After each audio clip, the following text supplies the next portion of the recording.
Welcome to the show. Today, we're cutting through the hype and giving Gen X the unvarnished truth about AI's real impact on jobs. No buzzwords, no corporate spin, just facts.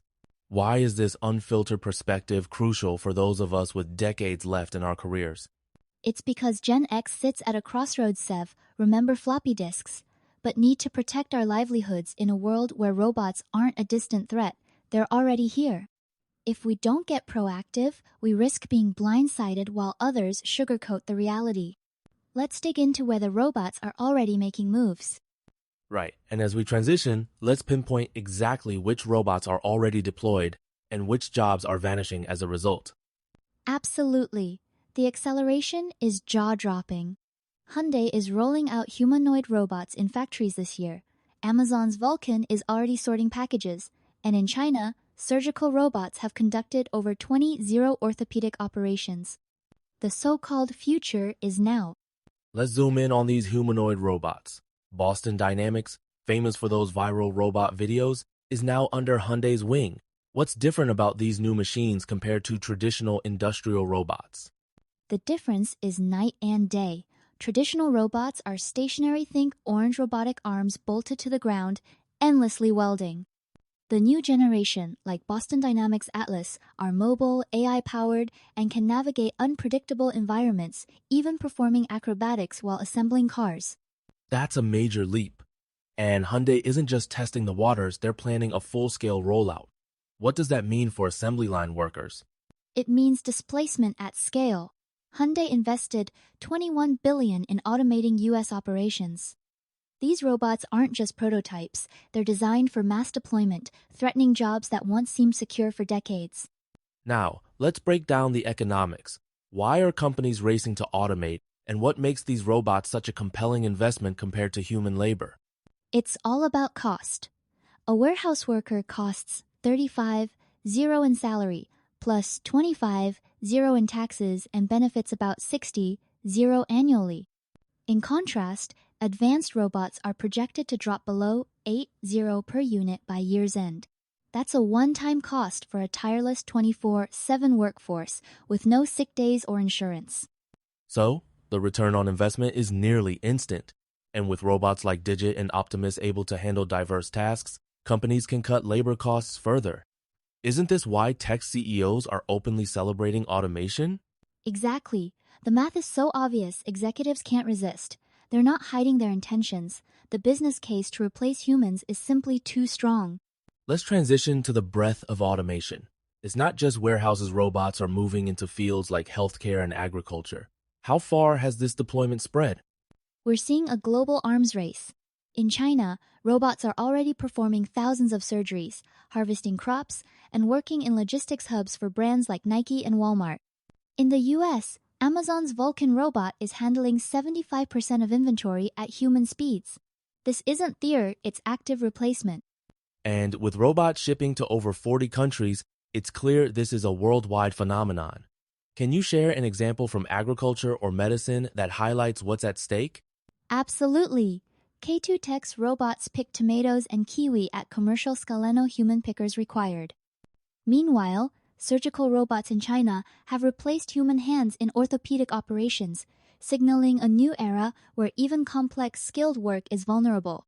Next, let's discuss how robots are evolving beyond narrow tasks. What's driving the push towards so-called generalist robots, and how do they learn so quickly? It's all about adaptability.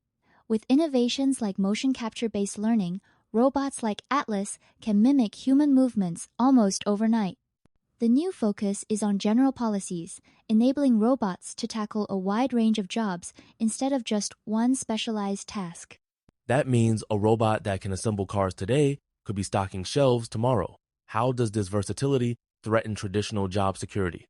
Versatility removes the last defense for many jobs. Once a robot can adapt to new tasks, the cost and hassle of retraining humans is eliminated. The workforce becomes infinitely flexible, except it's made of machines, not people. Let's explore the price point. You mentioned that humanoid robots could soon cost less than a used car. How does this affordability change the landscape for small and medium businesses? It's revolutionary. When a robot costs 80, it's not just Fortune 500 companies that can automate, small businesses can too. For the price of a few months' wages, a mom-and-pop shop can have a tireless robotic worker, further accelerating the pace of human job displacement. This means automation will no longer be limited to large-scale factories. Even local stores or restaurants could swap out human staff for robots. Are there early examples of this happening? Yes, absolutely. In China, coffee robots serve drinks for half the price of Starbucks, and 15 zero cleaning bots are replacing entire janitorial teams. It's a preview of what's coming globally as prices fall. Let's focus on Amazon's Vulcan. Unlike older robots, this one can feel what it's handling. How significant is this breakthrough, and what tasks does it unlock? Vulcan's force feedback sensors let it sense pressure, allowing it to handle a vast array of products, 75% of Amazon's inventory, at human speed. This tactile ability means robots can now replace human pickers for delicate or oddly shaped items, drastically reducing the need for human labor in fulfillment centers. And the supposed benefit is worker safety, yet it's clear the real effect is job loss. Are these robots really making the workplace safer, just eliminating the workplace altogether? It's a mixed bag. While some tasks may become less hazardous, the real driver is cost savings. At a Memphis facility, 72% of picking staff were replaced after Vulcan's rollout, showing the true intent behind the technology. Let's broaden our view. While U.S. companies showcase robots at conferences, China is deploying them en masse. How does China's strategy differ from the West, and what are the implications? China's approach is full spectrum and export-focused. Their robots aren't just tech demos, they're mass-produced, servicing factories, warehouses, even medical facilities worldwide.